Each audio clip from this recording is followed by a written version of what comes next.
Welcome to Royal Daily Report, your trusted source for investigations that change everything. She didn't understand she couldn't be number one.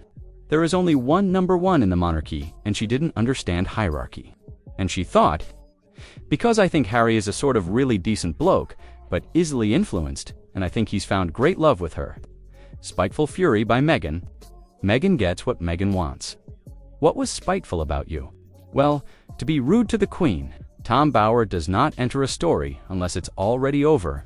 For more than 40 years, Tom Bower has made a career out of doing one thing exceptionally well: exposing powerful people who thought the rules didn't apply to them. He's taken on media tycoons, billionaires, and political elites. They threatened him. They sued him. They tried to bury his work, and every single time they lost. Subscribe to Royal Daily Report now. Don't miss Tom Bower's take. Tom Bower has just made it clear that his upcoming book would expose what he described as lies, hypocrisy, and repeated inaccuracies about Meghan Markle and Prince Harry, including major claims made in the Oprah interview. And the way he said it mattered. There was no anger, no rant, just certainty. The tone of someone who already knew how the story ended and was simply letting the audience catch up. From that moment on, the Sussex narrative stopped being a performance and started becoming a case. Now, here's where everything shifts, because Tom Bower made something very clear. His focus was not Harry. Harry, in Bower's framing, wasn't the architect.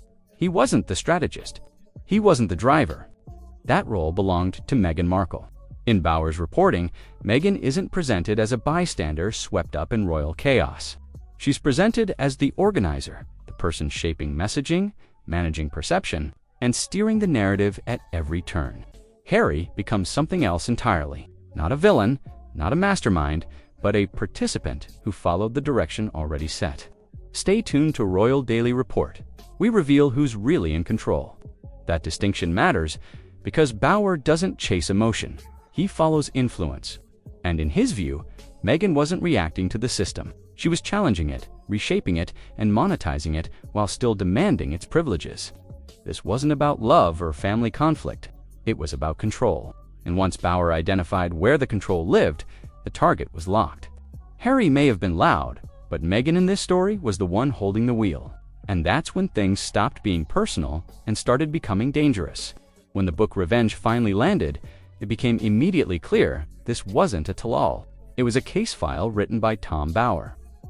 The book didn't rely on rumor, anonymous whisperers, or recycled palace gossip. It was built from people who had been inside the Sussex orbit staff, advisors and professionals who had worked closely with the couple and walked away disturbed by what they experienced. These weren't casual sources.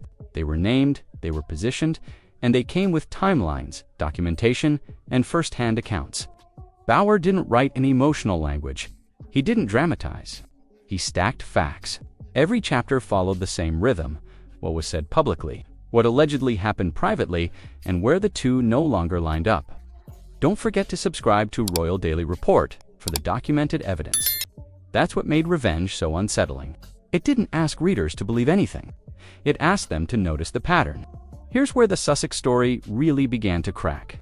Because Revenge didn't focus on one explosive incident. It showed repetition across different settings, different staff, different institutions. The same complaints surfaced again and again: demanding behavior, volatile moments, confusion about hierarchy, and an expectation that rules should bend immediately. Not once, not twice, but consistently. And alongside that pattern was another one just as important: public victimhood paired with private authority. In public, the message was persecution. Behind closed doors, the behavior described was control. Bower's reporting made it harder to argue misunderstanding or culture clash, because misunderstandings don't repeat themselves this cleanly across so many unrelated people. Patterns do. By the time readers reached the midpoint of the book, coincidence was no longer believable. The narrative wasn't collapsing because of one allegation. It was collapsing because too many pieces fit together too neatly. Then came the moment that shifted everything from political to personal. Royal Daily Report, bringing you the Queen's shocking relief, according to Bower's sources, on the morning of Prince Philip's funeral. Queen Elizabeth II reportedly expressed relief that Meghan would not be attending. Let that sit for a moment. A 94-year-old monarch grieving her husband of more than 7 decades, facing the weight of history, duty, and loss. And in that moment, relief. Not anger, not resentment, relief. No press release could soften that. No interview could spin it. Because this wasn't about media battles or public perception anymore. It was about relationships so strained that absence felt easier than presence. That single detail did more damage than pages of allegations ever could, because it stripped away the idea that this was just a misunderstanding between generations. It revealed a fracture so deep that even grief could not close it. And once that image took hold, the Sussex narrative lost its emotional shield. There was no going back. What made the aftermath truly striking wasn't just the Sussexes' silence, it was the palaces. Buckingham Palace is an institution built on messaging. Every word is weighed. Every pause is deliberate. So when revenge hit shelves, and the palace offered nothing, no defense, no clarification, no distancing, it wasn't indecision. It was strategy. Subscribe now to Royal Daily Report. We decode the palace silence. When the palace wants to smother a story, it moves quickly. When it wants to redirect attention, it floods the media space with alternatives. But when it wants a story to stand on its own, it steps back and lets it breathe. That's exactly what happened here. By refusing to intervene, the institution avoided public-family conflict while allowing an external figure to do what it never could: challenge the Sussex narrative without appearing vindictive or defensive. There were no briefings, no quiet corrections, no sympathetic framing, just space. And in that space, Bauer's reporting gained legitimacy. Media outlets felt free to quote it. Commentators discussed it openly. The absence of pushback removed the usual caution that surrounds royal reporting. This wasn't abandonment. It was distance with purpose. A silent acknowledgement that the story unfolding did not require correction, only patience. And in royal terms, that kind of silence speaks louder than any statement ever could. The real damage didn't stop at palace gates, because once credibility cracks in public, it doesn't just affect reputation, it affects opportunity. Royal Daily Report, your window into the credibility collapse. After revenge, the Sussex narrative was no longer being consumed as truth. It was being examined. Executives didn't need to take sides. They just needed to ask one question: will this story survive scrutiny? And suddenly, every pitch, every interview, every new project carried risk. When a brand is built on personal testimony, contradictions are radioactive. They don't explode all at once. They spread slowly, quietly into boardrooms, contracts, and long-term planning. What Tom Bauer introduced wasn't outrage, it was doubt. And doubt is lethal in industries that run on trust. The Sussex image had depended on emotional alignment, people believing first and questioning later. But once verification enters the conversation, belief becomes optional. And once belief becomes optional, influence shrinks. This wasn't a public collapse. It was something worse, a recalibration where doors don't slam shut. They simply stop opening as wide as they used to. And in the long run, that kind of damage is far harder to reverse than bad headlines.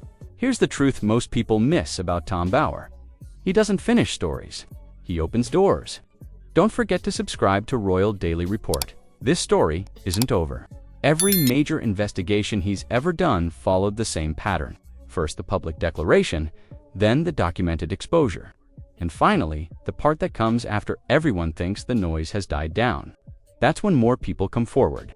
Because once silence breaks, it never fully closes again. Bauer doesn't chase reactions. It's about credibility. The kind you can't rebuild once. Too many versions of the truth exist side by side. Harry and Meghan may believe silence will starve the story, but silence has never starved an investigation. It feeds it, because unanswered questions don't disappear, they mature. And Tom Bauer has made it clear, publicly and calmly, that he's not interested in closure. He's interested in completion. The most dangerous phase of any exposure isn't when accusations are shouted. It's when the person holding the receipts goes quiet and keeps writing. This story doesn't end here. It pauses.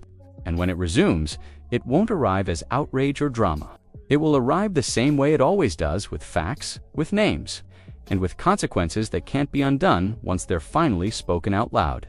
This was Royal Daily Report uncovering Tom Bauer's devastating investigation. Subscribe now and hit the bell icon This investigation is far from over. Stay connected with Royal Daily Report, where patterns reveal the truth.